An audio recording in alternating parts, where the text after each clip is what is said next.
vamos a un tema muy concreto y que es un poco duro, quizá. Vamos a ver. Em, es el asunto de la función que habíamos hablado en un inicio, ¿no?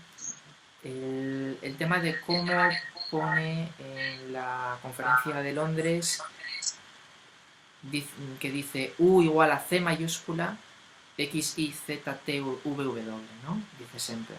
Y dice esta cita, dice Every work of art is a result, or using a mathematical term, is a function of an indefinite number of quantities of powers, which are the variable coefficients of the embodiment of it.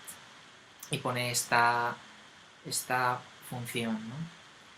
Entonces, después, bueno, separa de nuevo entre lo interior y lo exterior y lo desarrolla, ¿no? Parece ser, por lo que dice Malgrave, y si tienes ahí el texto, te pido por favor que lo cojas porque está como muy imbricado. Es la página 27 y 28 de esta conferencia del 11 de noviembre, ¿no? Entonces, Margaret dice lo siguiente en su parte de comentarios sobre la conferencia de Semper de noviembre. Dice, en 1852 Semper toma la definición de estilo que dimos antes en el Wissenschaft Industrie und Kunst. Y dice esto que habíamos dicho antes, ¿no? By style I mean the artistical treatment of the fundamental idea in a work of art and of all inward and outward accessories which have modified the embodiment of it. Okay. Entonces, dice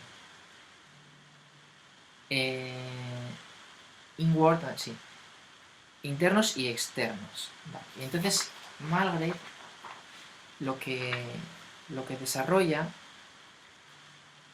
es que son varias cosas, ¿no? Y tú recordarás quizá esto porque a mí me parece muy complejo. Él lo que viene a decir es que su hijo, cuando tradujo este texto al alemán, esto que simplemente se presentaba como una fórmula, más que nada casi como un esquema de lo que se estaba diciendo, sin mayor pretensión de ser un teórico determinista de nada de la arquitectura, lo pasó a ser algo como más rigurosamente matemático.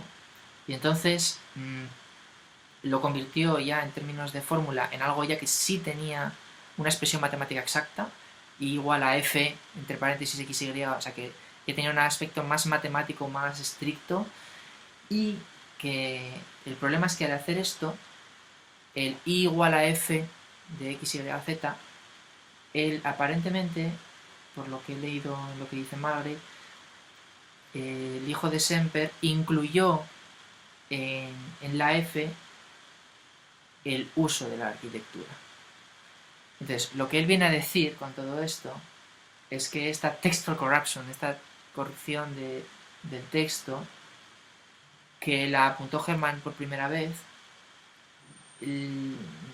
llevó a una simplificación de la teoría de Semper, por la cual se entendía que él era poco más que un personaje que entendía la arquitectura como algo determinista, ¿no? Incluso en determinista, funcionalista, etcétera, ¿no? Él lo sitúa ahí, no sé tú qué opinas. Sí, bueno, por empezar estamos hablando ya algo de que se me escapa un poco de aquello con que puedo hablar con siento que puedo hablar con solidez, porque yo a propósito, digamos, no me pareció que eso necesitara estar en el libro, pero este tema del determinista pasa por esta cuestión que decíamos recién, de que hay tanto comentario sin ir a la fuente. Hace poco yo estoy leyendo por primera vez el Quijote. Yo de chiquito, el Quijote, me imagino que tanto como en España, todo el mundo sabe de chiquito quién es el Quijote. Yo leí de chiquito un libro de Quijote para niños. Lo que logró eso es alejarme, hasta mis casi pronto 50 años, del Quijote. Porque me lo estupidizó el Quijote. Me lo hizo yo pensé que ya sabía de qué era el Quijote. Ahora me lo pongo a leer a Cervantes, y yo leía a otros tipos, porque tengo respeto, que me daban, no, porque el Quijote, y porque cuando el Quijote dice esto, y yo decía, ¿cómo pueden estar? No, lo deben estar diciendo por una cuestión de gusto, por algo folclórico, por, no sé, por un español del siglo XVI, que es muy querido, pero ¿cómo vas a poner al Quijote al lado de Shakespeare? Claro, ahora me pongo a leer al Quijote, pero claro que lo puedo poner al lado de Shakespeare, y maldigo la hora en que me dieron el Quijote predigerido a los 11 años de edad, ¿no? Exactamente lo mismo pasa con estos casos que estamos diciendo, y los tipos que te dicen, yo te voy a explicar lo que dice Semper, eh, que además muchos ni siquiera son arquitectos, ciertamente no, ni siquiera leyeron el libro completo y ni lo entendieron, pero sobre todo cuando digo no ser arquitectos, quiero decir, no están pensando en ser útiles para el tipo que opera, ¿no? Entonces no están pensando en términos bueno, ¿cómo traslado esto a algo instrumental? ¿Cómo me va a afectar esto cuando llegue la hora de diseñar? Y entonces, te diría, todos esos comentarios son una desgracia, porque después se empiezan a multiplicar el comentario de lo que dice tal sobre lo que dijo tal, de la mala traducción, del... Vamos a eso, vamos a eso. Precisamente Margrave dice que Peter Behrens en 1910, poco menos que criticó o consideró que Semper era mechanistic view of the nature of the work of art, ¿no? Esta expresión de que tiene una visión mecanicista del arte, del trabajo artístico. Y después, yo creo que sería interesante comentar lo de Riegel, ¿no? Porque tengo aquí precisamente el fenómeno curioso de que Riegel, siendo discípulo suyo, y que además yo creo que se portó siempre bien con él, en 1983, si no recuerdo mal, criticó a los otros discípulos de Semper por tener una visión excesivamente mecanicista de lo que decía el maestro, y sin embargo en 1901 publica literalmente esto: Semper's theory on a final review also turns out to be nothing more than a dogma or materialism metaphysics, ¿no? Mira, para mí todo eso es una desgracia. Yo no no, ni vale la pena. No, pero yo creo que yo, vamos, lo quiero comentar o decirlo para, después de haber hablado de todo esto, pues que quede, Como ¿no? para que Que otros siga de señores... advertencia, sí. Sí, es muy grave lo que ha pasado, y pasa mucho con el exceso. Hay mucha preocupación por escribir, eso no me acuerdo quién lo leía. Eh, Alguien hablaba de la preocupación creo que Borges era que decía que enseñaba literatura y enseñaba en las facultades, ¿no? Y se agarraba la cabeza, hace 50 años, se agarraba la cabeza con los alumnos. Y entonces él decía, hay mucha preocupación por escribir y nadie leyó. Entonces, y él decía, uno es una de esas frases que se citan así recortadas, dice, uno es escritor más por lo que lee que por lo que escribe, porque obviamente lo que lee es aquello que te alimenta a partir de lo cual vos creas algo. Sin embargo, lo de Riegel sí que tiene como doble mala, o sea, como actuar de mala fe, ¿no? Porque discípulo lo conocía, yo no sé si... ¿Cómo puedes defenderlo lo primero y después decir tal cosa, ¿no? Que es una canallada. No sé, es un caso extraño, ¿no? No sé si es que no lo leyó y antes lo defendió porque sí, y después quiso hacer otra cosa, si es que lo leyó y quiso quitárselo de delante. Igual lo leyó y lo conocía y se lo quiso quitar de delante en un determinado momento para hacer... Y de vuelta estoy hablando de algo, digamos, no sé si Riegel, creo probablemente no creo que él haya sido diseñador practicante, por empezar. No lo sé. Pero, mira, yo tengo, por ejemplo, el libro del 78, el que compré, que te decía, lo compré porque, de paso te lo cuento, cuando yo estaba viendo la edición del inglés, leía que Semper se refería a una ilustración y hacía unos comentarios, una alfombra, decía la alfombra, hace tal cosa, y yo veía la imagen en color y no veía lo que Semper estaba diciendo. Entonces me voy a la, a la librería, conseguí este ejemplar, lo reservé, qué sé yo, y cuando lo veo y veo en la calidad de impresión que tiene, con las tintas doradas y qué sé yo, veía, ya te estoy diciendo, una cuestión gráfica. O sea, se empastaban los colores de una manera que era imposible reconocer en la edición del Getty lo que siempre te estaba hablando.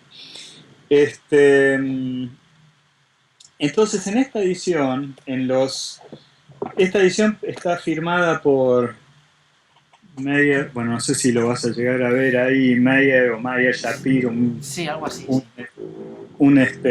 perteneció a él. Y los primeros capítulos están profusamente subrayados. Todas las partes donde hace enunciaciones teóricas, eh, pero es muy llamativo que lo que está subrayado son la proposición del argumento, Y no el argumento. y solo eso. Es como si uno dijera, si uno Los estuviera títulos. tratando de resumir el estilo a un esquema, sería ese el esquema. Y como ya dije en otro momento, con el esquema no haces nada, en este caso, en una obra que vale la pena, en este caso en un libro que vale la pena. Es como si alguien te dijera, bueno, yo vi Savoie, para volver a un ejemplo que decíamos recién, o el pabellón de Barcelona, te lo resumo en el esquema. No, el pabellón de Barcelona es mucho más que tal o cual esquema que puedas hacer. Y en el estilo, por la extensión del libro, por la dificultad primero de conseguirlo, segundo del idioma, tercero para entender las alusiones de él, que de vuelta para alguien que lo lee 50 años después no entendés ni siquiera de qué está hablando, ni es accesible las referencias que hace. Gran parte de la gente que comentó no está comentando por segunda, tercera mano. Y después se producen estos fenómenos que son tan tradicionales en el mundo del discurso, que son las modas, por los cuales tal cosa es buena, tal cosa es mala, y las facciones y qué sé yo, y entonces ya nadie ve al libro por lo que es, sino como representante de tal o cual postura. En el momento que llegaste a ese punto estás ciego, estás imposibilitado de entender qué te están diciendo. Eso le habrá pasado, imagino, para que alguien no me juzgue de hablar de lo que no sé, imagino que eso es lo que tiene que haber llegado a Riegel a decir esas cosas. Sin duda no lo leyó. Así como cuando yo te digo, cuando Frampton dijo tal cosa, sin duda no lo leyó, porque no podés decir tal cosa si lo leíste. Y eso no es hablar ni bien ni mal de Frampton, porque esto es una parte que en el libro de Frampton es, digamos, secundaria y qué sé yo, y no habla, digamos, sin hablar, sin que esto sea ni un ataque contra la persona ni nada, pero digamos, cuando dijo eso es claro que estaba hablando de algo que no leyó. Eh, entonces, y encima malentendido, porque por esta cuestión de hablar de por tercera teléfono de compuesto, tercera repetidora, pasan esas cosas, ¿no? Bueno, otro tema, ¿no? Vamos, eso que yo estoy de acuerdo con lo que dices, en todo caso, pues, yo creo que es imposible que nadie en arquitectura se tome una crítica a algo que hace como algo que no sea personal. Yo creo que todo se toma prácticamente como algo personal. Por lo menos mi experiencia es esa, ¿no? Siempre que se dice algo en contra de algo que se está diciendo, es como si fueras contra esa persona. Pero bueno, esos son temas que no vienen al caso. Importante, el asunto de lo que iba a estar, a lo que iba a estar dedicado el tercer tomo, ¿no?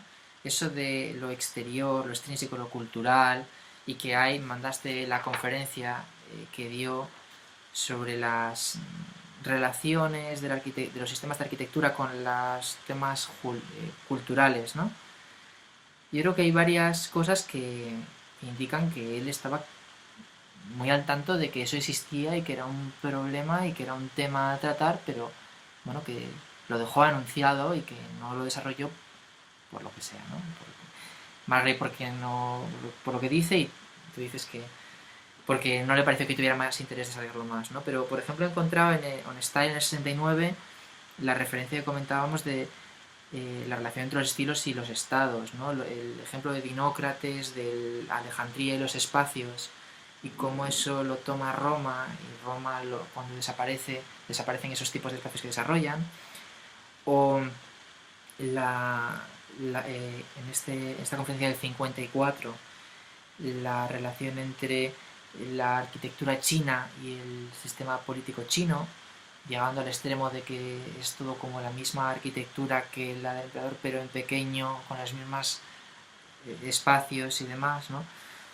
Yo creo que lo deja anunciado, que es un tema que le preocupa, que tiene relación con lo que está trabajando, pero que no se desarrolló. No sé.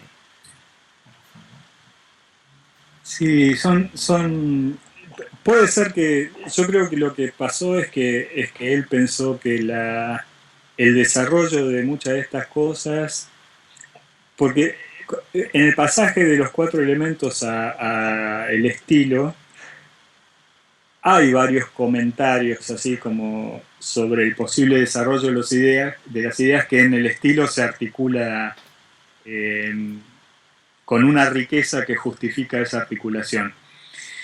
Esos comentarios, en la mayoría, yo creo que en el estilo quedaron contenidos de una manera que su desarrollo hubiera sido predecible. Yo pienso que lo que pasa es eso, que él consideró que no valía la pena, o que no valía la pena tal como él lo podía hacer en ese momento, ¿no? Como que no se justificaba. Antes de que nos fuéramos por estos cursos, Mm, habíamos hablado de los factores externos en la arquitectura y tú comentabas que simplemente había dos opciones, o que él daba por hecho el desarrollo que podía mm. tener por lo que ya había dicho, o bien que él no lo podía desarrollar, y entonces aquí es donde yo te quiero preguntar porque no sé si te entiendo bien. ¿Tú crees que es que él, una opción es que él consideró que no podía desarrollarlo todo lo extensamente y justificadamente que debería un trabajo de ese tipo, o que no, o que simplemente quieres decir que no tuvo el tiempo ni las ganas para hacerlo? Para volver a Borges, digamos, él dice que muchas veces ¿no? Que él prefería, en vez de escribir una novela, él prefería hay muchos cuentos en donde él te cuenta un supuesto autor que dice que escribe un libro sobre tal cosa y le dice, para mí lo importante es eso, la novela ya deja de tener gracia para mí, porque me parecía que lo que me interesaba decir estaba dicho ahí. Obviamente para el novelista no, el novelista dirá, no, yo quiero modular el personaje y trabajarlo y crear los momentos y las tensiones y los desarrollos, las conclusiones. Entonces, yo sí estoy convencido que Semper pensaba que lo que a él le interesaba decir había sido dicho. Porque de hecho tuvo amplia oportunidad de continuar. Y vos mencionás la conferencia del 69, Uh -huh. que es 6 años posterior Sí. los tomos al segundo tomo de Steele, y, y está retomando temas que enunció ya 15 años antes y antes también, y básicamente está diciendo siempre, digamos, las variaciones son muy de la presentación, muy secundarias, terciarias, pero los temas principales que dicen son siempre los mismos. Entonces, bueno, él sí consideró justificado esa conferencia, vamos a decir Uh así. -huh. Tuvo amplio tiempo para hacer un tercer tomo, ¿no? Entonces yo pienso que en esa conferencia estaba todo lo que a él Ocupado. le parecía necesario decir, el resto hubiera sido repetitivo, Uh ¿no? -huh. De lo que él tenía en la cabeza. Ya. Bueno, el último tema que tengo aquí apuntado, que me parece además que es importante, ¿no? Que es el papel de la libertad y la voluntad de cada arquitecto en la creación artística, ¿no? Porque precisamente contra esas visiones mecanicistas que algunos en haberlo leído, como hemos dicho ya, le acusaban, yo encontré una serie de referencias que dicen literalmente lo contrario y que, vamos, las leo, ¿no? En esa conferencia famosa de noviembre del 53 decía eso de que finalmente la personalidad individual del artista. Más tarde, en el origen de los estilos arquitectónicos, dice también, ¿no? Dice esto, dice, the number of possibilities how these four constituent parts can be combined, o sea, si es combined, in a building is undefined, or at least very great. They are different according to the differences between the race and nations, to their cultural genius, to their political and religious tendency and development, and chiefly to the climate and nature of the countries in which they live. O sea que más claro imposible, ¿no? Es decir, las posibilidades son infinitas o enormes, ¿no? Y otra vez, de nuevo, en el 69, en el estilo, dice, los antiguos monumentos are the free creation of man, on which he employed his understanding, observation of nature, genius, will, knowledge and power. Therefore, the free will of creative human spirits is the first and most important factor in the question of the origin of architectural styles. Although, of course, man's creative power is confined by certain higher laws of tradition, demands and necessity. Pero en todo caso, el tema de la libertad siempre lo pone por delante como uno de los aspectos de lo extrínseco y demás, ¿no? Pero está presente. Yo no entiendo, más que porque no lo leyeron, que pudieran decir otra cosa. Y de los temas... Es así, sí. Sin duda que es así.